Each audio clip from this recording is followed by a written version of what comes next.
Hey again, everyone. Alright, I don't have much time left on my video, but I wanted to try and show you what I have attempted with bullet journaling. Now, I had mentioned in other videos I was trying to find a more effective way to plan, or I just wasn't quite happy with my planning system at the moment. It was bulky, difficult for me to carry around, and the bullet journal seemed like the perfect alternative. I could just put everything in one spot, not have stuff all over the place, but I had a really tough time with it.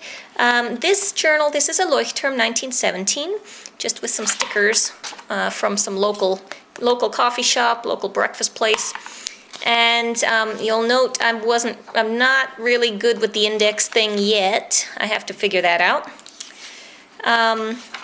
I originally was using this just kind of for, as a notebook, just to dump stuff and to do book reviews.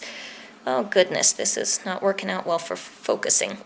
Book reviews, book notes, and then I started kind of filling in the blanks with just whatever that I wanted to write down, but it didn't really have any point and purpose to it. At one point, I did try adding in some bullet journal-esque stuff, like a stats tracker that I didn't use, Level 10 Life. And here it was my first attempt to use this as a bullet journal. I had my year in advance and then my future planning. I got so far, blog and video ideas, this was a blank page. And then this was April, so I put my month in here. And that was pretty much all I did. It fell apart almost immediately. I had, I just couldn't get it. It wasn't sinking in. But because I really liked the idea of a bullet journal, I really, really wanted to make it work. So I tried again in September. So everything previous to this is just kind of all over the place junk. And I made a calendar for September. I decided I didn't really need all of the space for a 2-page layout.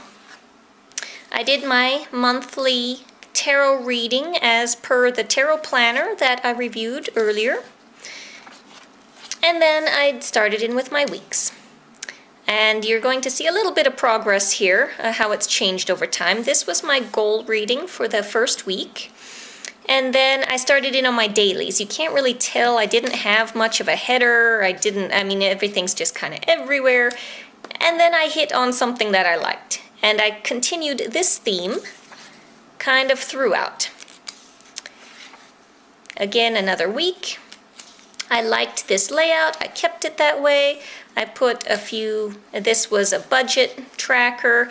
This was, gift planner and stuff on Facebook.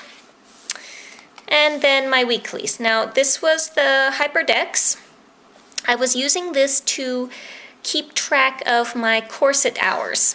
For those of you who know me, you know I am a tight lacer. I wear corsets. For those of you who didn't know it, if that upsets you, I'm sorry, but I do. And so I was keeping track of my corseting hours. Now, in recent weeks, you'll see I get rid of that, so I will talk about that again in a moment. But here I decided to test out a Calendex for the next couple of months because this was the main thing that bugged me about bullet journaling. I really, really wanted my forward planning. I did not like that I couldn't just flip forward and add stuff in. So I started the Calendex and I am absolutely loving and adoring it. I even added in a couple little mini Calendex strips here because I had a trip that I knew was coming up. So I put that there. Again, with the weekly spreads, I got rid of some stuff here, opened up space. And this is working out for me where I put my work hours at the top. I put my tasks here in the bottom. And then I have a little mini tracker here for my morning ritual that I want to do, my morning routine. And notice that this one had corseting in here. And again, so this was a typical week. I really like this. Most of the time I don't need more than just a little bit of space for each of my days. And I like how the HyperDex adds a little bit of, I don't know, geometric oomph to the whole thing, makes it colorful, makes it stand out. And all of these little colorful bits here, these are where I took notes that wound up in the Calendex for appointments. More of the same. And here, I start to experiment with being like doodly and artistic. I know, that's not really my thing, but hey, I'm proud of it. Cut this out of a dealio from the Gardens. They're doing a Day of the Dead deal, so I put that in there. Here is the 17 before 17 that I know Cara from Bohoberry mentioned, and I believe Lisa from, I just forgot her name. But Cara works for her in her shop, and she's doing this. I've totally blanked, but I'll figure out her name and her info. I'll put it in the information for this video because I like her.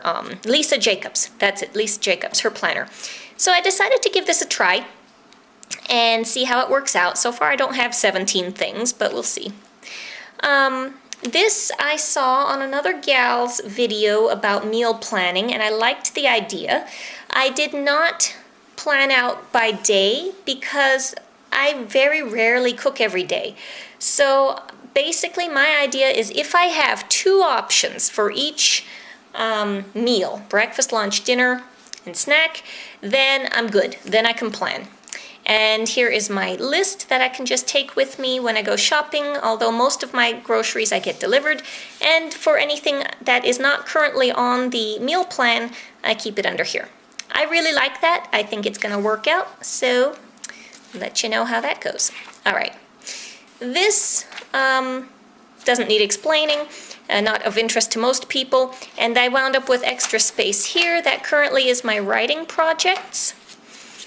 And this, okay, so here's where I start in on October, and I warn you now, this is all going to be messy because I decided I loved doing the bullet journal for September, and October is going to be a total experiment month. So I have a lot of just messy stuff right here, trying to figure out what layouts and what spreads and things that I like and want to keep. So for the month, I wanted to experiment with having a flip out month, so that when I have my weeklies, where is it here? Come on. Then I can reference the month. I got this idea from the DIY fish inserts. I like it.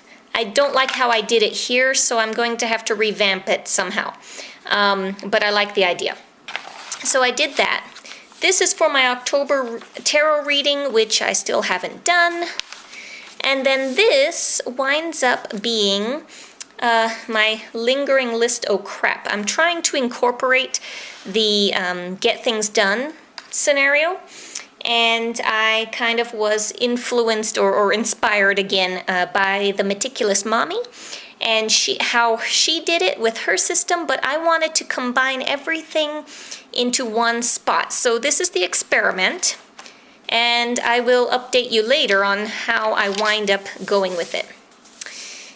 This is a rendition of the Level 10 Life. And I tried doing that once, didn't get anywhere with it because I thought it was way too broad and I couldn't relate it well to what I was doing in my life to make it better. So I saw someone else on YouTube, I can't remember who it was. If I happen to save her video, I will link it below, but right now I can't recall. But she did hers out as a square, a series of squares, and she would update it monthly and have goals that she would fill in. And I thought that was a great idea, and I really thought that would help me to incorporate this idea into my goals and my plans for the weeks and the months. So for each segment of my life that I want to keep track of, I'm going to create a few goals each month. And as I complete the goals, I'm going to color in each portion here and use that as my starting point for the next month and see, what needs work, what I need to focus on for that month. So I like that idea. Hopefully it'll work. I'll let you know. And then we go back into the regular monthly spreads. I experimented with putting different stuff down here. Here again, this is the map of my local art museum. And this is just a list of potential spreads and collections that I may want for the new bullet journal. And my dailies again. Here I did a pros and cons of selling my house. I have a rental property that I am very nervous about potentially selling, and so I'm trying to decide that over this winter. And here I had a longer day of listing stuff, again, because this is when I was having all of my ideas. Shadow work prompts, I wanted to work on that this month. Editorial calendar, it'll work for this month. I don't like it, I'll have to redo it. I'm running out of space on my card, so I'm trying to go fast here. My review of last month and my plans for this month. New habit tracker. Oh, you can't see that. New habit tracker over here. And I think I'm going to put my goals over here. So I mentioned earlier about the hyperdex and the corseting. I took a couple of things off of my dailies and off of the tracker here because I've put them, the things I actively want to work on doing now, I've put them in as tasks because that makes me feel like I have to do it. When it's just in the tracker, for some reason it makes me feel like it's optional, and that doesn't work for me. I also had a stroke of brilliance here. My days off are Sunday and Monday. So I had a big Monday here that wasn't being used and a little Sunday here and everything was off, and then I had a stroke of brilliance that, hey, if I move Sunday over here, then these two can be the same smaller size and I have my full week here. So I like that. I'm also trying to incorporate my other languages. You will note I did all of my days in German here. I am going to, this is a sticky for things coming up next week to keep track of, that I think will be helpful to me. And then for my days, I'm using my Spanish. And that is as far as I've gotten so far. This is going to be a little sketch of the Museum of Nature and Science, because that's where I was on Monday. Okay, and I am running out of time, but that is all I have so far in this bullet journal. That's, I do have a couple of tabs I didn't point out for stuff that I go to more often. But so far, I am really loving this. I'm loving the bullet journal, and I like how, my problem with active planning versus stuff just sitting there. I thought that was going to be a problem as I move forward in this journal, that all this old stuff is just going to bug me. But it actually doesn't, because I have the Calendex and references between pages.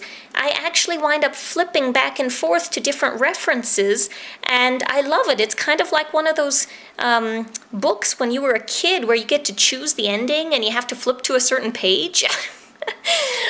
So doing that has kept the entire book more or less active for me, and I love that. So, okay, that's it for right now. I hope you enjoyed my little flip through, and as I progress and perfect the system, I will let you know how it goes.